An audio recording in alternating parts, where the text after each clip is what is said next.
Hello guys, welcome back. This is Sakshi. तो आज हम बात करने वाले हैं 2003 में आई द बोन स्नैचर मूवी के बारे में। मूवी के नाम से ही कुछ चीजें क्लियर हो गई होंगी आपको, और नहीं हुई तो ये पूरा वीडियो देखने के बाद तो हो ही जाएंगी। पूरी मूवी की कहानी अफ्रीका के नामी डेजर्ट में घटेगी। हम एक रिसर्च टीम को देखते हैं जिसमें क्लाइव, हार्वे और पॉल थे। उन्होंने एक जगह के बारे में पता लगाया था और उन्हें लगता है कि वहाँ पर खजाना होगा। दरअसल ये एक प्राइवेट कंपनी के लिए वहाँ काम कर रहे होते हैं और उनका काम ही था रेगिस्तान में डायमंड को ढूंढना। तो वो तीनों उस जगह पर जाते हैं। उन्हें वहाँ पर एक अंडे की शेप का बहुत बड़ा चट्टान दिखता है, जिसके ऊपर जब वो हथौड़ा मारते हैं तो वो टूट जाता है और एक अजीब सा क्रिएचर उसमें से निकलकर उन सबको मार देता है। अब सीन शिफ्ट होकर शहर में एक लैब को दिखाया जाता है, जहाँ डॉक्टर जैक, जो कि अपनी साथी साइंटिस्ट के साथ एक क्रू की मदद कर रहे हैं, जो कि एक रूम में फंसी थी और उस रूम का टेम्परेचर -100 डिग्री सेल्सियस पहुंचने वाला था, जिसे जैक अपनी सूझबूझ से काबू करके उस क्रू की जान बचा लेता है। उनका बॉस उनके पास आकर जैक को फील्ड पर जाकर कुछ ढूंढने का काम देता है। अगले सीन में हम देख पाते हैं कि जैक उसी रेगिस्तान में आया है जिसे हमने शुरुआत में देखा था। टैक्सी वाला जैक को उतार कर चला जाता है। उसी जगह एक बूढ़ा आदमी छोटी सी दुकान लगाए बैठा था। वो जैक को एक कोल्ड ड्रिंक कैन देता है। इस बंजर रेगिस्तान में उसे कोल्ड ड्रिंक मिलती है तो वो सोचता है कि उसकी किस्मत बहुत अच्छी है। अब उसकी किस्मत का फैसला तो मूवी की कहानी आगे ही करेगी। अब उसे वहाँ पर रिसीव करने एक खड़ूस कमांडर कॉल आता है और उसे अपनी कंपनी के बेस पर ले जाता है। बेस के रिसेप्शन पर उसे मिकी के साथ जॉन मिलता है। मिकी जैक का पासपोर्ट देख उसे सामान की चेकिंग करती है, जिसमें उसे जैक का एक मशीन चार्ली मिलता है, जो कि एक तरह का ट्रैकर था और वो चीज 2000 फीट नीचे तक के पानी का पता लगा सकता था। चेकिंग के दौरान कार्ल के साथ उनका एक साथी टाइटस भी एक मरे हुए सांप के साथ आता है। अब जैक की एंट्री के लिए मिकी एक डायरी ढूंढती है, जिसे जॉन ने कहां पर रखा है आप देख ही सकते हो।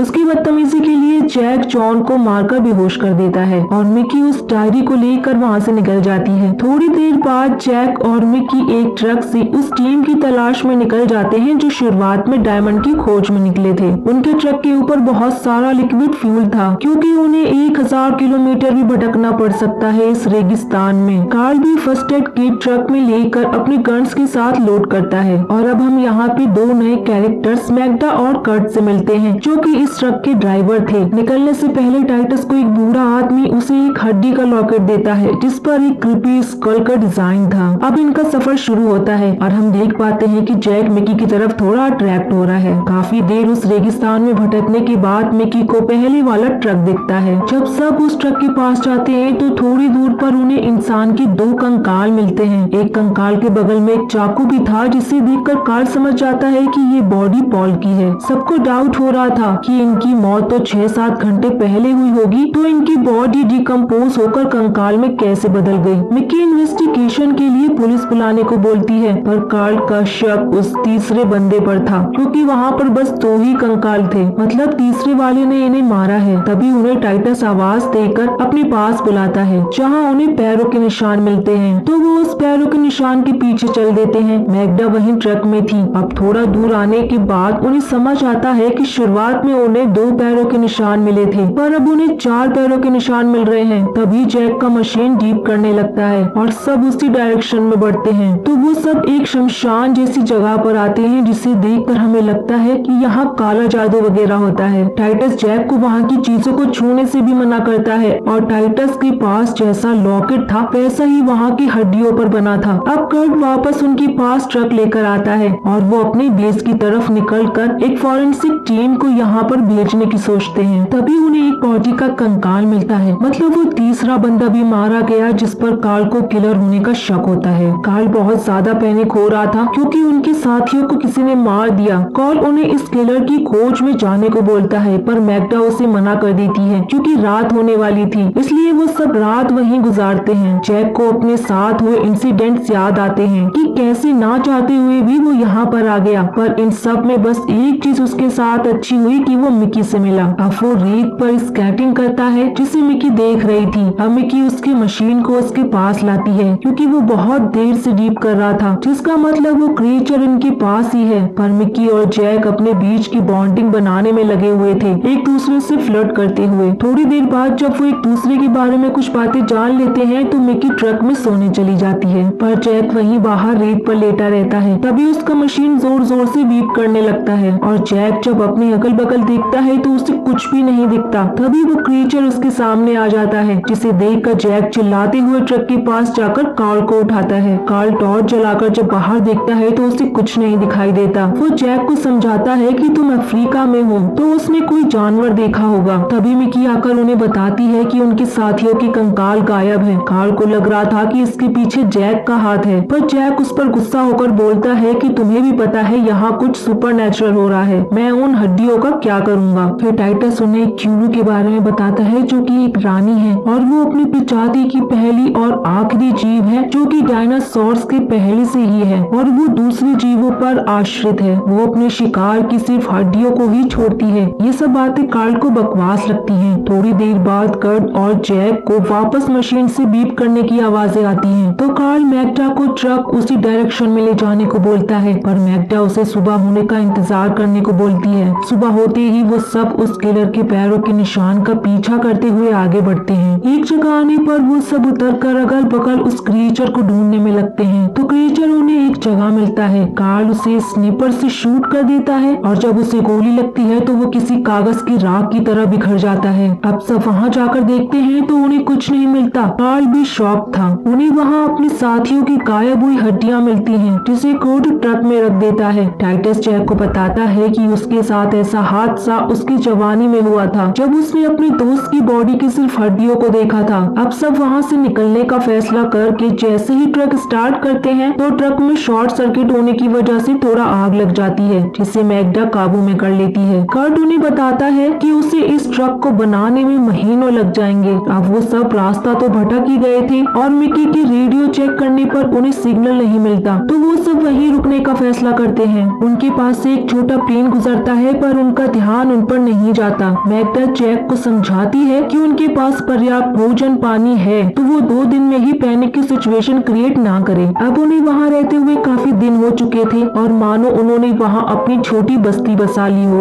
एक रात गार्डिंग करने के लिए क्रोड टाइटस को उठा वो अपने स्लीपिंग बैग में सोने चला जाता है। तभी अचानक टाइटस को किसी के होने का एहसास होता है और हम देख पाते हैं कि वो क्रिएचर कर्ट के पास चला गया। जब टाइटस कर्ट को उठाने की कोशिश करता है तो वो देखता है कि उसके एक साइड का फेस डिकम्पोज होकर कंकाल में बदल गया है। अब वो आवाज देकर कार्ल और अपने दोस्तों को बुलाता है। उनके आने से पहले वो क्रिएचर्स जो कि टिनी पार्टिकल्स में बदल गए थे, मानो ब्लैक रेत जैसे हो गए हों, वो टाइटस को भी अपने शिकंजे में घेरने लगे थे। तभी कार्ल आकर उस स्लीपिंग बैग पर फायर करने लगता है। जैक और मिकी घायल टाइटस को ट्रक में लेकर जाते हैं। गोली मारने से उनका कुछ भी नहीं हो रहा था। वो क्रिएचर उनकी ओर बढ़ते ही जा रहा था, तो कार्ल पेट्रोल डालकर लाइटर जलाकर उसके करीब आने का इंतजार कर रहा था। मैग्डा उसे आग जलाने से मना करती है, पर कर्ट का इरादा अटल था। पर जैक उन्हें बताता है कि वो क्रिएचर वापस जा रहा है पेट्रोल की वजह से। तब कार्ल शांत हो जाता है। अब सब टाइटस को देखने लगते हैं, पर जैक ने ट्रक की चारों ओर पेट्रोल डालकर सबको सुरक्षित घेरे में कर देता है। तभी जैक देखता है कि उस क्रिएचर ने कर्ट के कंकाल में समाकर एक खौफनाक रूप ले लिया है। उसे देख कार्ल उस पर हमला करता है, तो वो क्रिएचर वहाँ से जाने लगता है। वहाँ थोड़ी जैक और कार्ल में झड़प होने लगती है, क्योंकि जैक कार्ल को गोली मारने से रोक रहा था। उन्हें मिकी रोककर समझाती है कि हमें आपस में नहीं लड़ना है। अब सब प्लान बनाते हैं कि वो पैदल ही अपने बेस में जाकर मदद लाएंगे और इन सब में मैग्डा टाइटस के साथ वहीं ट्रक में रहेगी। सुबह कार्ल, मिकी और जैक तीनों पैदल ही रेगिस्तान में बढ़ रहे थे। बहुत देर चलने के बाद उन्हें उनकी ओर एक रेतीला तूफान आते हुए दिखता है, जिसमें वो सब फंसते हैं। तूफान जाने के बाद वो सब दोबारा उठकर अपने सामान को देखते हैं, जिसमें जैक का मशीन टूट गया था और उन्होंने अपने साथ एक पेट्रोल का बॉक्स भी लिया था, जिसका ज्यादातर पेट्रोल रेत में ही गिर गया था। चलते चलते रात हो जाती है और वो एक जगह रुकने का फैसला करके अपने चारों ओर पेट्रोल डालकर घेरा बना लेते हैं। तीनों एक दूसरे का हाथ पकड़े बैठे थे। तभी वो क्रिएचर मैग्डा की कंकाल में वहाँ पर आता है और उसने अपने फेस की जगह मैग्डा का फेस लगाया था। पेट्रोल के घेरे की वजह से वो उसके पास तो नहीं आ पाता, तो वो वहाँ से चला जाता है। सुबह उन्हें रेडियो पर किसी की आवाज सुनाई देती है। इधर उधर ढूंढने पर उन्हें अपने पुराने दोस्तों का वही ट्रक मिलता है, जिसे लेकर वो शुरुआत में उस अंडे के पास आए थे। तो सबसे पहले वो अपने लिए मदद बुलाते हैं और फिर सब जैक के पीछे उस अंडे में सावधानी से घुस जाते हैं। अंदर जाने पर जैक समझता है कि ये जगह उसी क्वीन क्रिएचर की है और ये चींटियों की प्रजाति का विकसित रूप चुप हैं। अब उनका साथी जॉन ऊपर आ गया था और वो पहले आए हुए लोगों की डेड बॉडी को देखता है। इधर तीनों समझ गए थे कि टाइटस की बातें सही थी। इधर जॉन उन्हें बुलाकर गन पॉइंट पर लेकर उनकी बाकी साथियों के बारे में पूछता है तो वो सब उसे सच्चाई बताते हैं, पर जॉन को लग रहा था कि उन्होंने डायमंड चुराकर अपने साथियों को मार दिया है, इसलिए वो उन्हें हथकड़ी पहनाकर उन सबको अपनी जीप पर बैठाकर कैंप की ओर बढ़ता है। अब तीनों समझ गए थे कि वो क्रिएचर पूरी दुनिया को बर्बाद करने की क्षमता रखता है, इसलिए अगर उन्होंने अभी उसे नहीं रोका तो बाद में रोकना इम्पॉसिबल होगा। इसलिए कार्ल पीछे की विंडो को लात मारकर उसे तोड़कर जॉन पर हमला करके उसे बेहोश कर देता है और उससे हथकड़ी डालकर जीप के पीछे बैठाकर वो सब एक माइन की ओर जाते हैं, क्योंकि वो समझ गए थे कि क्रिएचर अपनी एक कॉलोनी बसाना चाहता है। वो सब उस माइन के पास आते हैं। उनके पास एक लिक्विड एक्सप्लोसिव था जिसे कार्ल अपने पास रखकर जॉन को वहीं जीप पर छोड़कर माइन के अंदर सावधानी से आता है। उन्हें वहाँ कुछ भी नहीं दिख रहा होता तो जैक को वहाँ एक पुराना जनरेटर मिलता है जिसे वो चालू कर देता है। अब उस माइन में रोशनी तो आ गई थी। धीरे धीरे वो लोग माइन के अंदर जा रहे थे और हम देख पाते हैं कि उस क्रिएचर को भी उनके होने की खबर लग गई थी। कार्ल क्रिएचर को देख उसकी ओर बढ़ने लगता है। उसे अकेले अंदर जाने से जैक और मिकी दोनों रोक रहे थे, पर वो नहीं रुकता और क्रिएचर उस पर हमला करके उन पर एक पिलर गिरा देता है। जैक उस क्रिएचर का ध्यान भटकाकर अपने ओर भगाकर उसे एक गड्ढे में गिरा देते हैं और मिकी कार्ल को उठा उस गड्ढे के पास आती है। कार्ल उसकी जान बचाने के लिए थैंक्स बोलता ही है कि वो क्रिएचर उसका पैर पकड़कर उसे गड्ढे में खींच लेता है। कार्ल के एक हाथ को उन दोनों ने पकड़ रखा था, पर कार्ल उनका हाथ छोड़कर उस लिक्विड एक्सप्लोसिव से उस क्रिएचर के साथ खुद को उड़ा देता है। अब जैक और मिकी एक्सप्लोसिव से बचते हुए माइन के एक हिस्से में आ जाते हैं जहां उन्हें रानी का एक कोकून लायक चीज दिखती है और जहां वो थे उस जगह को भी उस क्रिएचर ने घेर लिया था। तो उन्हें ये समझने में ज्यादा देर नहीं लगती कि वही कोकून उन सबका कंट्रोल है। जैक अपने दोस्तों को याद करके उस कोकून में चाकू मार देता है जिससे वो अजीब क्रिएचर मर जाते हैं और माइन के कोलैप्स होने से पहले दोनों सही सलामत बाहर आ जाते हैं। तभी उन्हें सामने कुछ दिखता है जिससे वो शॉक्ड हो जाते हैं। मूवी के एंड में हम दोनों को बीच के बाहर टैक्सी का इंतजार करते हुए देखते हैं जिसमें मिकी कुछ सामानों को रख कर वहाँ से चली जाती है और हम देख पाते हैं कि उसके सामान में रानी का एक कोकून था।